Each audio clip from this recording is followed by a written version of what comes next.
के अंदर हरनी में जो बोट ट्रेजिडी हुआ उसका आज 15 दिन हुआ। 15 दिन में बड़ोदरा पुलिस की तरफ से SIT भी फॉर्म हुआ, इंक्वायरी कमीशन भी पूरा हुआ और 5 दिन का जो ज़्यादा टाइम मांगा वो भी पूरा हुआ। इन्वेस्टिगेशन के दौरान बोट एजेंसी कोटिया प्रोजेक्ट्स के ऊपर जितने भी पार्टनर्स हैं उनको ऊपर FIR करने में आया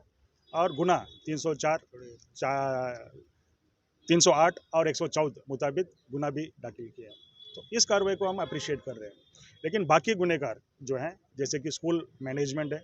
स्कूल के अधिकारी हैं और VMC के ऑफिशियल्स जो जिम्मेदार हैं, उनका एक भी खिलाफ कोई कार्रवाई नहीं किया या कोई FIR दर्ज करने में नहीं आया। इस सिलसिले में हम पुलिस कमिश्नर का ध्यान में ये लाना चाहता हूँ, हम चाहते हैं कि आगे ऐसा इंसिडेंट जब हुआ था जिसमें नामदार सुप्रीम कोर्ट ने और अन्य एजेंसी ने क्या कार्रवाई की थी, उल्लेखनीय है कि जब यूनियन गवर्नमेंट ने UN रेजोल्यूशन के अंदर चाइल्ड राइट्स का रेजोल्यूशन यूनियन रेजोल्यूशन के अंदर अंडरटेकिंग दिया है कि हम लोग अपना बच्चों का उनका सेफ्टी के लिए जो भी पगला बने हम करेंगे। UN के अंदर गवर्नमेंट ऑफ इंडिया सिग्नेटरी हैं। दूसरी बात, जब दिल्ली स्कूल के अंदर मर्डर हुआ था, एक बार बहुत इनफेमस केस है, मर्डर हुआ था, उसके बाद में यूनियन एजुकेशन मिनिस्ट्री ने गाइडलाइन पास किया जिसमें 11 टाइप्स ऑफ नेग्लिजेंस का उल्लेख किया है। 11 टाइप्स ऑफ नेग्लिजेंस के अंदर ये स्कूल और VMC कल्पेबल हैं। उनका नेग्लिजेंस पूरा दिखते हम लोग ने लिख के दिया। उस 11 नेग्लिजेंस जो यूनियन एजुकेशन मिनिस्ट्री ने और स्टेट गवर्नमेंट ने नोटिफिकेशन के तहत राइट टू एजुकेशन के अंदर और जुवेनाइल जस्टिस मॉडल रूल्स के अंदर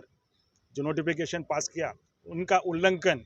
इस सिलसिले में बोट ट्रेजिडी जो बड़ौदा में हुआ उसमें वायलेशन 11 गाइडलाइंस का वायलेशन किस तरह हुआ और गुना किस तरह बनते हैं, हमने लिखित में दिए हैं पुलिस कमिश्नर को।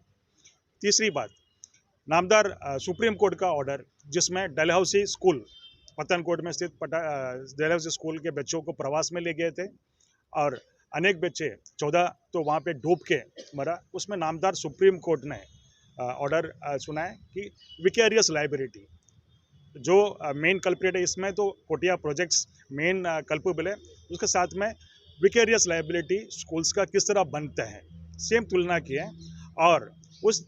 डलहौसी स्कूल में जो प्रवास में स्कूल के टीचर्स गए थे, उस टीचर्स को ऊपर 304 ये तहत कार्रवाई किया और उनको ऊपर सजा भी नामदार डिस्ट्रिक्ट कोर्ट ने सुना है।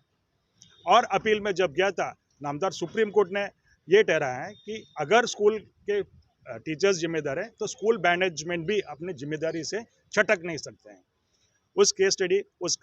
सिविल अपील नंबर के साथ में हमने उल्लेख किया और जजमेंट का जो मेन पॉइंट्स है वो भी हमने इस एप्लीकेशन में उल्लेख किया।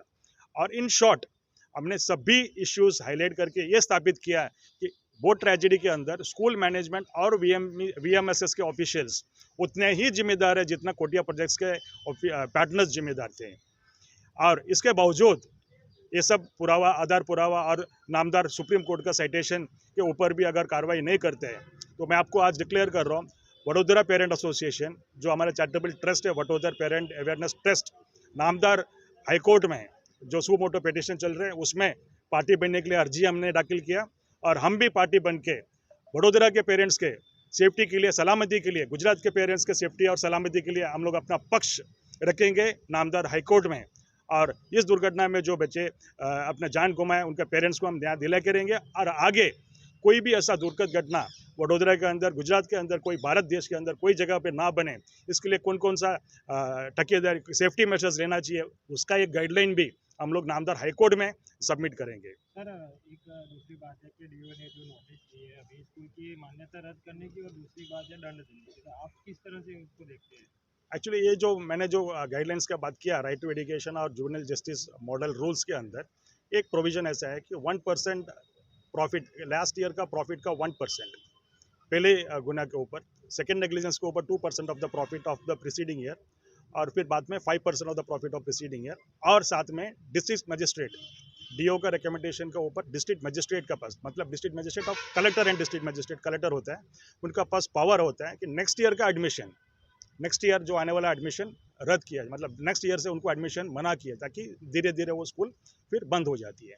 तो उस प्रोविज़न इन्वोक करने के लिए हम लोग आज डिस्ट्रिक्ट मजिस्ट्रेट को जो एप्लीकेशन दे रहे हैं हम लोग उस जोगवाई का भी उल्लेख कर रहे हैं और उनका वो जोगवाई उसको इन्वोक करने के लिए हम लोग डीएम से मांगनी भी करने वाले हैं। आपको क्या लगता है कि इसमें बीजेपी के कोई बड़े नेता का इन्वॉल्व हो और वो जो दबाव डाल रहा हो तकासुर में? देखिए, इसमें वडोदरा पेरेंट एसोसिएशन कोई पॉलिटिकली हम लोग इन्वॉल्व नहीं है और पॉलिटिकल बात के ऊपर हम टिप्पणी कभी नहीं देते हैं। लेकिन ये ज़रूर बात है कि जब मामला हाईकोर्ट में गई है और वीपीएफ पक्ष बन के हाईकोर्ट में बैठ के सुनावनी में मैं खुद उसमें हाजिर होगा।